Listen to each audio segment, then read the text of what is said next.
Shanti, peace, Pakoi, Friede, Pass. Let it be peace. Let it be peace and love within you and amongst all beings in the universe. Let it be peace. Let it be love. Let it be happiness. Om Shanti Shanti Shanti.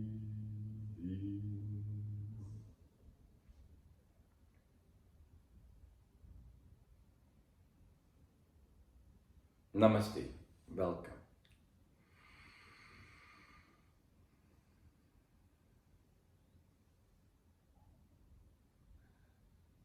This affirmation, this wish,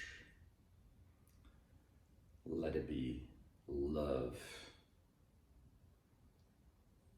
within you,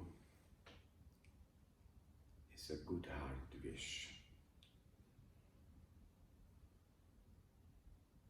But you yourself can discover that this love I'm pointing at and what I'm wishing for you, what I wish for the entire world and also the earth with all its beings, is already within you. So this satsang here at this very particular, very special place is about this love within you. And it is also about that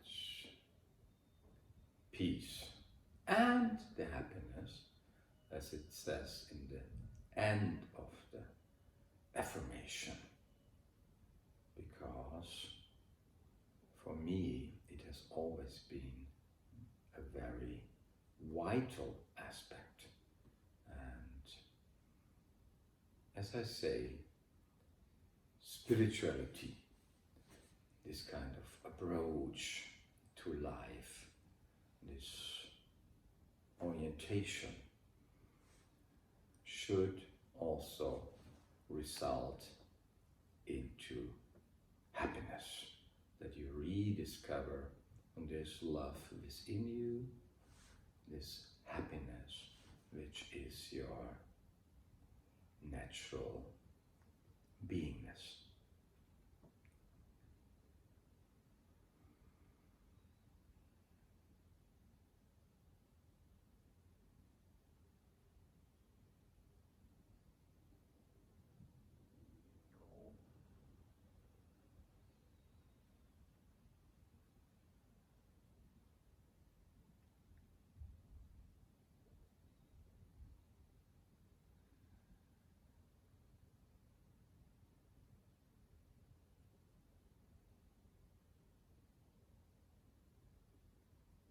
And this third aspect, which was spoken about, affirmed and mentioned, the peace, is somehow in the essence included in silence. Silence, the most powerful force in the universe, underlying all existence. It is always available to us in whatever condition, in whatever circumstance, whatever state of mind, state of emotion we find ourselves. We have been initiated in this wonderful possibility to stop, to look who am I, and somehow separate us from all kind of states and realizing this underlying peaceful, silent beingness, which is the source of the universe.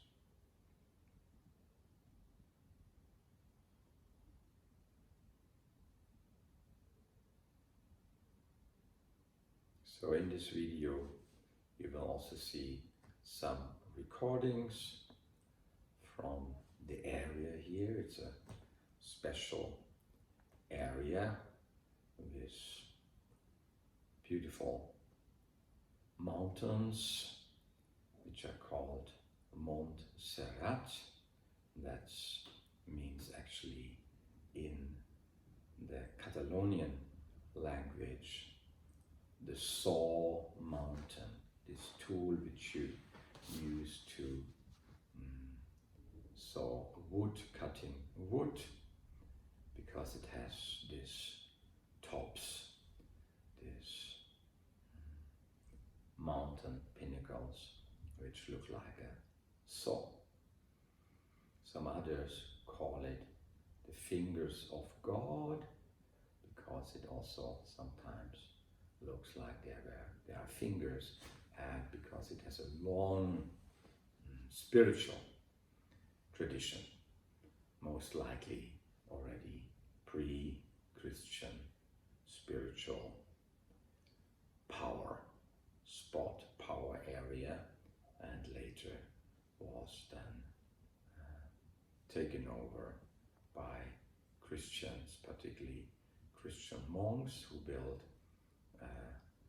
a huge monastery up there and a cathedral up there, and for a long, long time it is also part of the Christian spiritual tradition, because, for example, up in this monastery one finds a beautiful statue of a black Maria, a black-skinned Maria, which is considered the mother of the Christian guru, Yeshua or Jesus.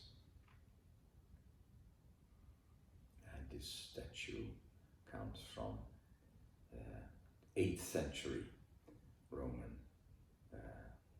of Roman origin from the 8th century.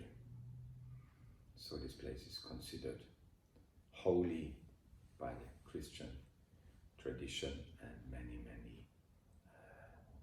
also famous people have been visiting these places, royals and writers and popes and so on.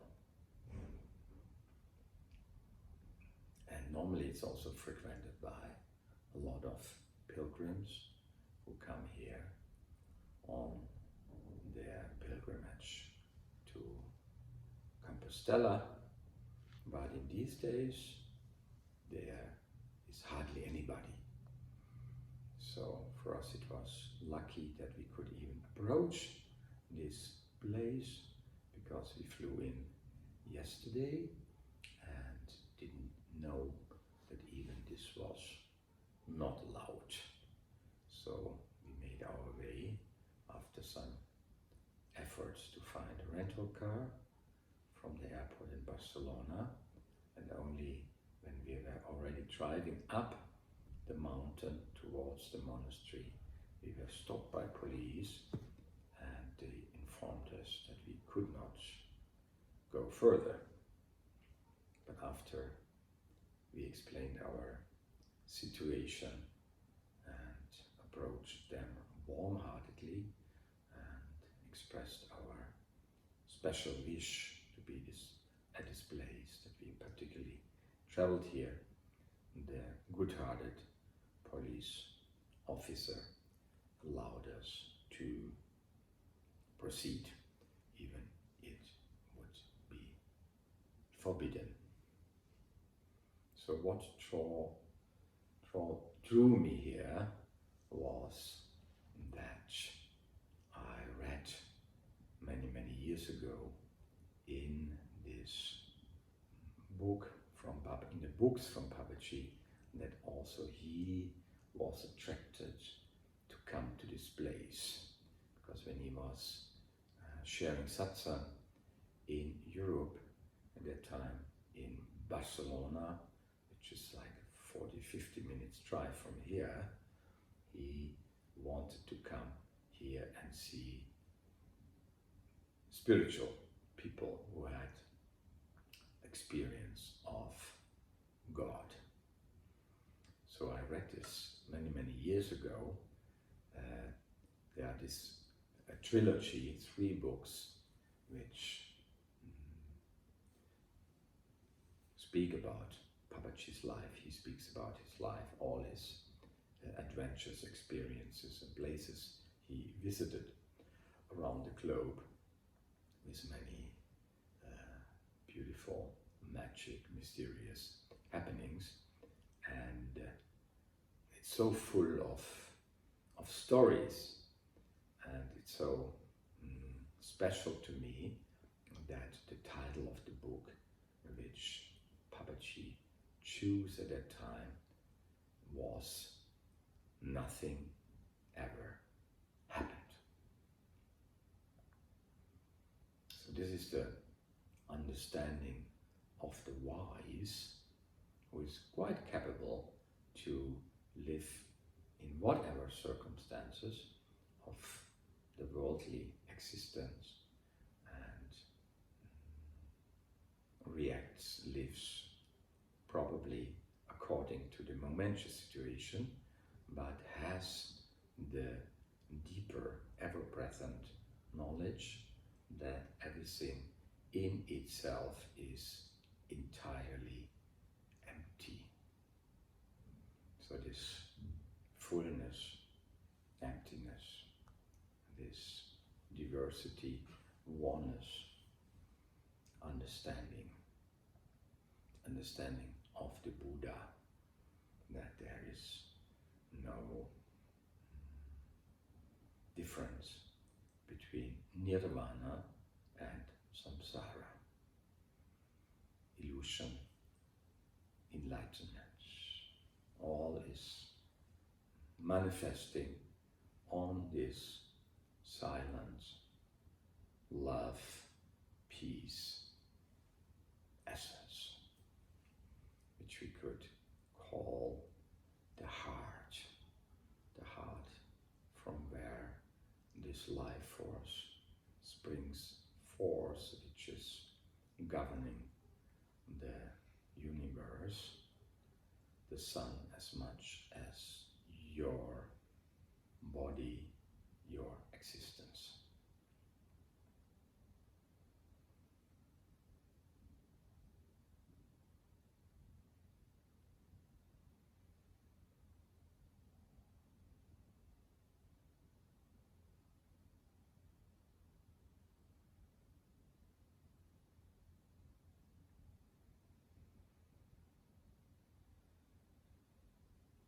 So a very lovely, good-hearted friend, she spoke about her love to this area, to this place, to the mountains here a while ago, and this rekindled also my wish to come back here.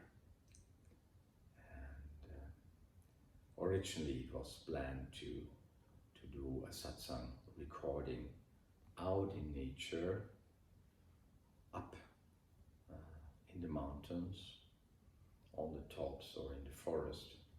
But yesterday it was such a stormy weather, such heavy winter winds, so there was no possibility at all to record there.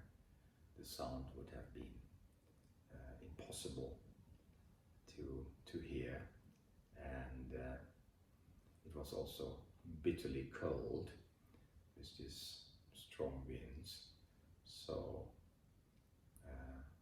it was decided to record it here, now.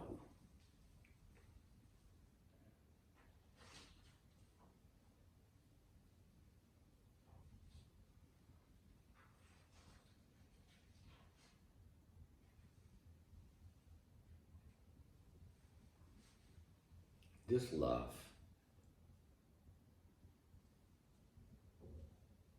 I point at, of course we can also experience love when we are with people, when we are with a beloved, when we engage with a child, for example, or animals, or when we are at ease in nature. Nevertheless, I point to the love which is here without an object, without objectification, not even the object God, but what is within you, the subject. So one could say, when there is an object, unbeloved, or some liking, or let's put the example, everybody can connect with, let's say, a child, a baby. There streams some love to the object, which is seen by your eyes, felt by your senses. But it is rooted within you. And within you also, without objectification, this love resides. Now when you become quiet, when you are quiet,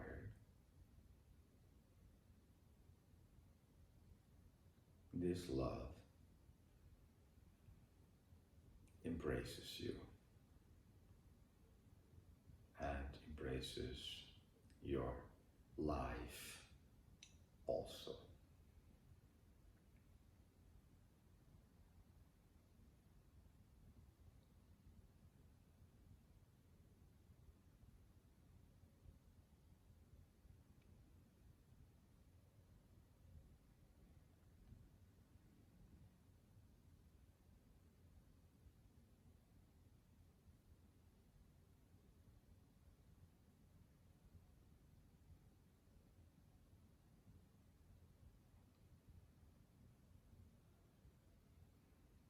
As you sit at ease,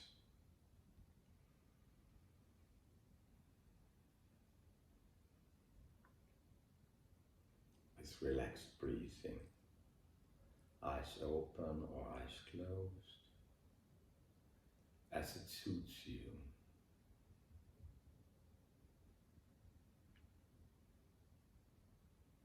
This love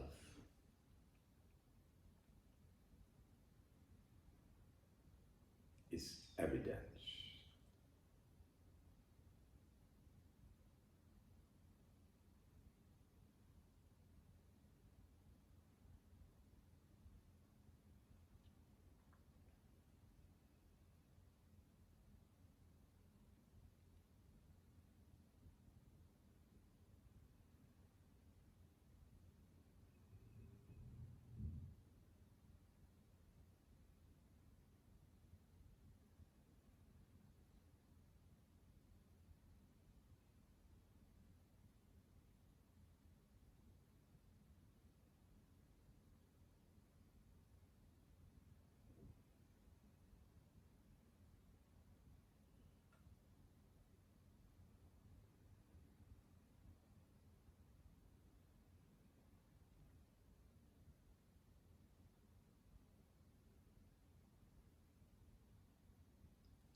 Like this, you are the source itself, divinity itself.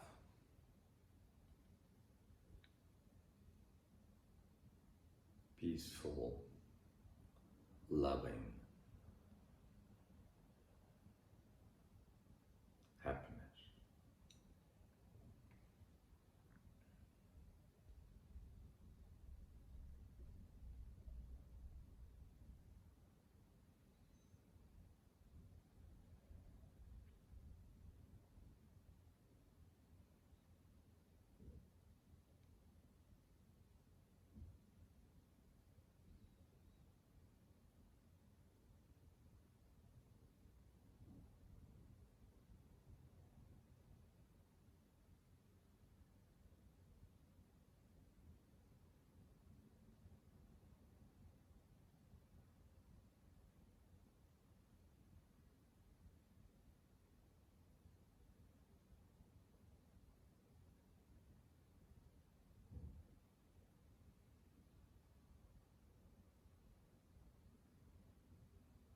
This vast expanse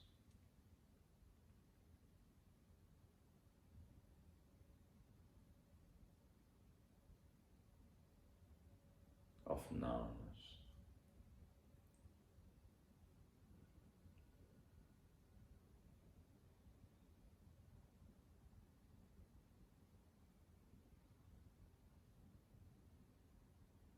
Beyond time and space.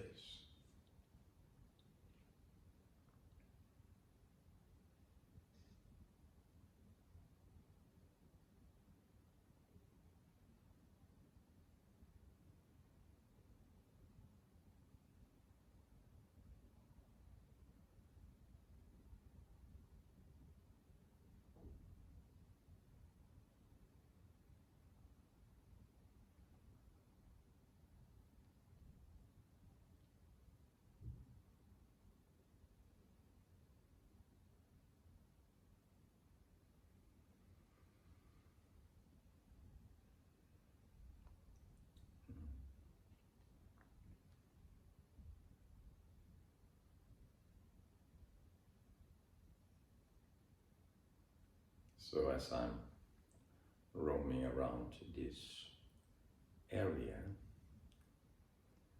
I was curious to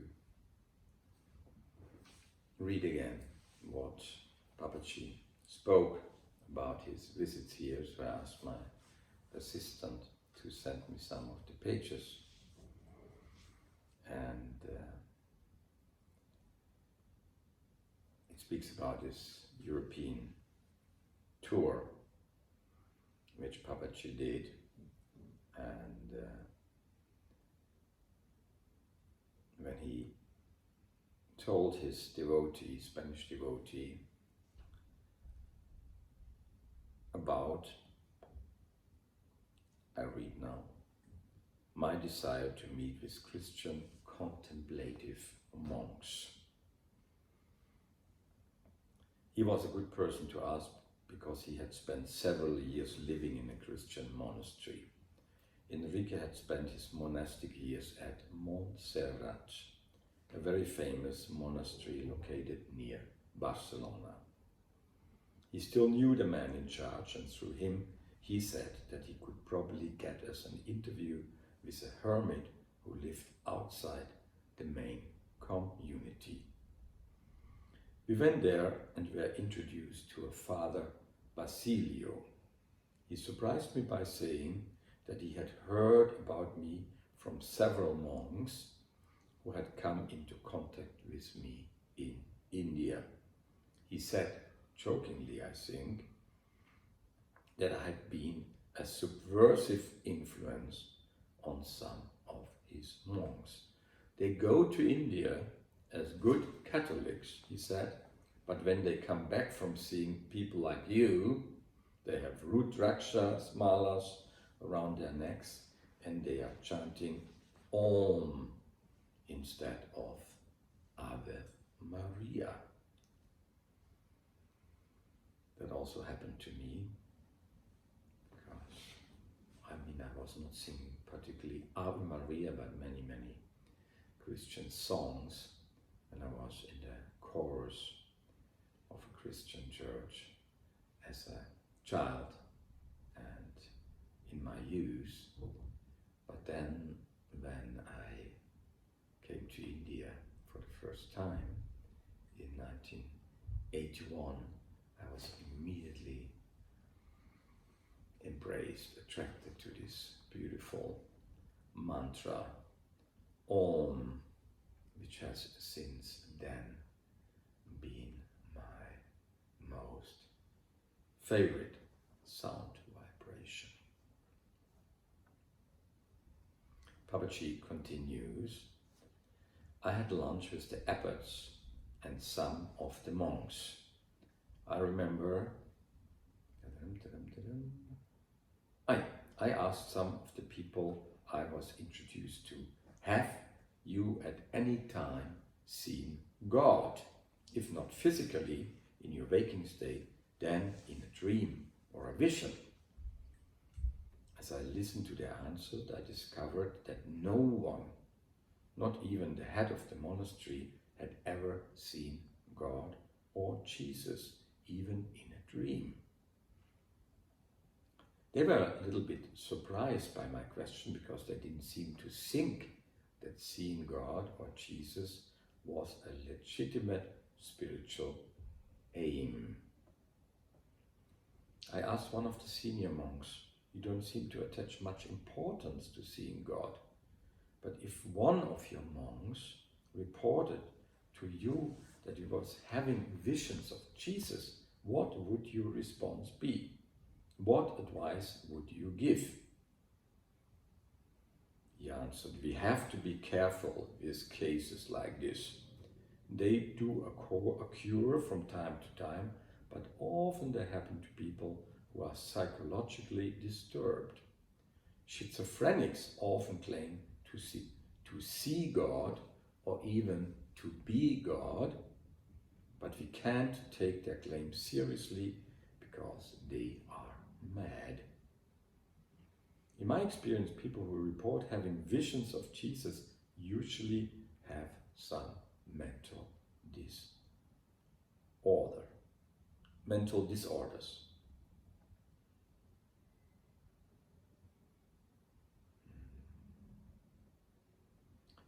During my tour, one of the monks approached me and asked with great sincerity whether I could help him to see Jesus Christ.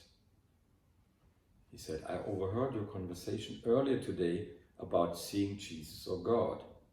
I have been told that you have seen Jesus yourself, even though you are a Hindu. I always wanted to see him myself. Can you help me? If anyone asks me these questions, Papaji says, I always say yes, because if one has a great desire to see God, and if one has faith that he will appear, then he will manifest. I invited this monk, I think his name was Fernandez, to come to some of the satsangs I was holding in Barcelona. He accepted and was allowed to attend by his superiors. Montserrat seemed to have a very liberal attitude towards other religions, because when I was finally taken to see Father Estanislao, the hermit I had come to see, I found that he had a big Om on his wall and a photo of Ramana Maharshi on one of his shelves. He lived high above the main monastery in a small house that could either be reached by a cable car or a stairway that had about 700 steps. I took the cable car on the way up and the stairs coming down. Well, I was not so lucky yesterday because the cable car was not working, so I had to walk up there. It was rather sweaty. but beautiful. Papaji continues, and I think this was about 10 years before I went to India in the year 1971, that Papaji was there, meeting this hermit. Father Stanislaw had been told in advance about my visit. As I walked into the room, he inquired, "Is that Poonja-ji?" "Yes," I replied. "Good," he said. "I wanted to meet you. I had been thinking of coming to India to see you, but now it is not necessary." We sat there together for some time and had a very good meeting, a meeting of true silence. I had looked hard and long for a living Christian mystic, and I finally found one in this Hermitage in Montserrat. I have met many Christians in my life, but this one was undoubtedly the best. We did not stay together very long because it wasn't necessary. After about 15 minutes, I took leave and went back down the hill.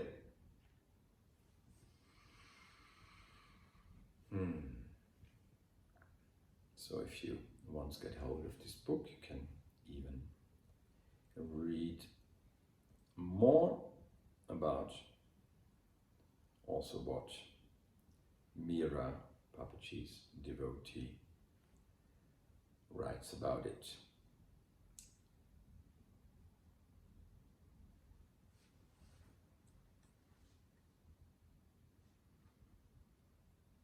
She was asked, how did Father Stanislaw get to hear about Papaji? What did he know about him? And she said, Master told me later that he had seen a copy of Abhishektananda's book in the room.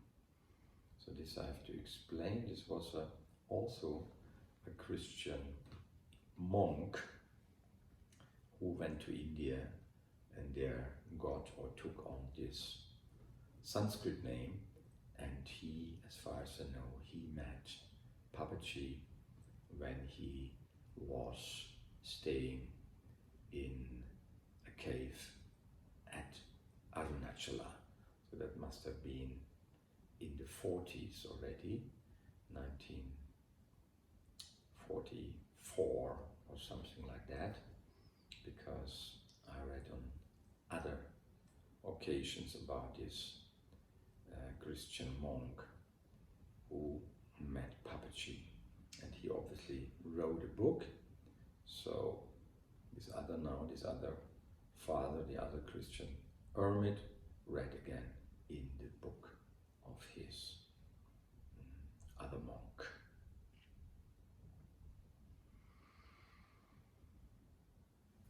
Father Stanislaw told him that he had read about him in the book, but at the time he wasn't certain if Master was still living. Mira always calls our Guru, Papaji, always Master. Also when I meet her once here or there, she always addresses him Master. When he found out for sure that Papaji was still alive, he made a plan to come to India to meet him, but Papaji found him first. This was their only meeting. Father Stanislaw never made it to India, and she says, Master told me the whole story of the meeting as we walked down the mountain. He was clearly very moved by the encounter. Later it resulted in this hermit leaving the monastery soon afterwards, and he left the order even.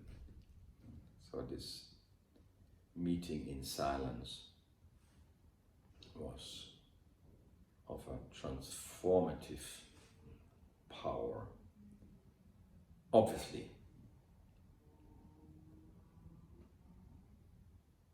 So, maybe I read one or two more pages of the book, because here it's another story when Papaji stayed here in Barcelona, and he wanted to see this place where Teresa of Avila lived. During this trip, I made a point of going to see any places that had been associated with great saints. I had heard that Teresa had seen Jesus, and this immediately attracted me. In India, we have had many saints who have been able to see God. Mirabai could see Krishna. Tukaram saw his Lord Vital, and so on. If you feel intense love towards a form of a deity, then the deity appears to you in that form. It can happen in dreams, it can also happen in the waking state when these forms appear as visions. Of course, you also might know that Papaji himself also was so attracted to Krishna because he was educated from his mother, a great devotee of Krishna, Krishna Bhakta, and so he had this intense love for Krishna in the form, and so he danced for him, so that he had finally also many visions, or let's say encounters with Krishna in a human form. So Papaji continues, I went to Avila and was shown Saint Teresa's house. It was a very simple place. Some articles that she had used in her daily life were still there. Since some little Spanish pamphlets were on sale there, I asked Enrique to buy one because I wanted to learn a little more about her life and experiences. He read out and translated a story about her devotion to a particular form of Jesus. One day that form materialized, came up to her, hugged her and kissed her. She immediately ran off to tell Saint John of the Cross, who was her spiritual advisor. I'm so happy, she exclaimed when she arrived. Jesus has finally appeared to me. He laughed at me, he smiled, and then he came up to me and kissed me. I have been wanting Jesus to appear before me for so long. Today it finally happened. Saint John was very skeptical. I don't think it was really Jesus, he said. Jesus doesn't laugh or smiled in the Bible. So, and he certainly doesn't hug and kiss women. It must have been some kind of demon that appeared before you. Papaji continues, this is a typical Christian response to an experience of joy and happiness. Jesus never laughed or smiled in the Bible, so if a laughing, smiling form of Jesus appears in front of you, as a result of your devotion to him, the priest will tell you it is the devil coming to tempt you. And because Jesus cried and suffered, it is acceptable to see an image of him crying and suffering. But if you are a woman and your Jesus appears to you and gives you a big hug and a kiss, don't tell the church authorities, or you will get into trouble. And here he continues, very much like I feel, What is wrong with a God who laughs and smiles and acts? If God is love itself, why shouldn't He appear to you in a happy, smiling form and give you a big hug? Many good, devout Christians have been discouraged by priests who teach that this world is a place of suffering. If any are listening to me today, I will tell them, don't be fooled into believing that Jesus was miserable and that you have to be miserable in order to be like Him. Look into your own heart and find the truth about God. That heart doesn't belong to any religion. Go into that heart and find the peace and the joy of the God who is permanently dwelling there. If you walk into the heart, you won't find Jesus crying there. Instead, happiness and love will welcome you with a smile. They will kiss you and embrace you so tightly you will never get out of that place again.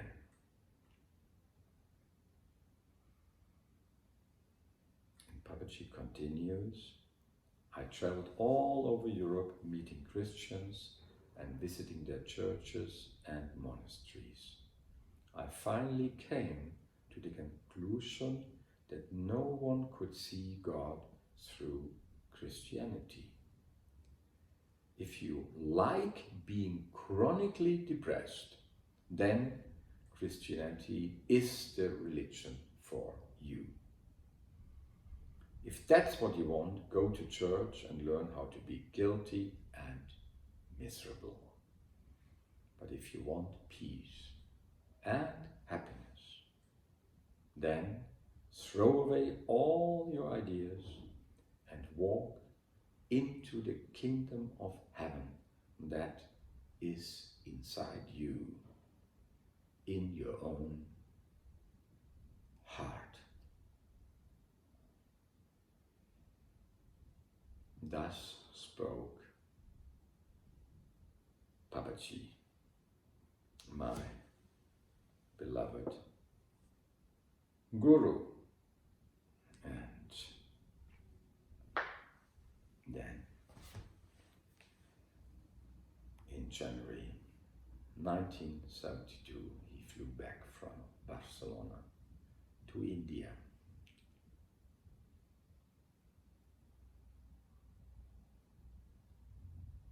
And I will also fly out today again from Barcelona.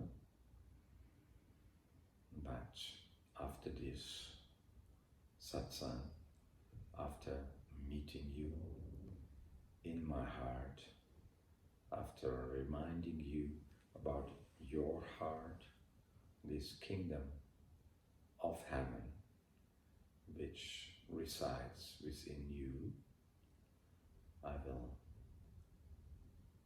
walk a bit again in the beautiful mountains who don't belong to any religion either, and enjoy to be here now.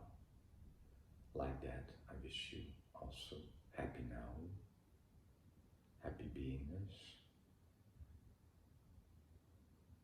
Om Tat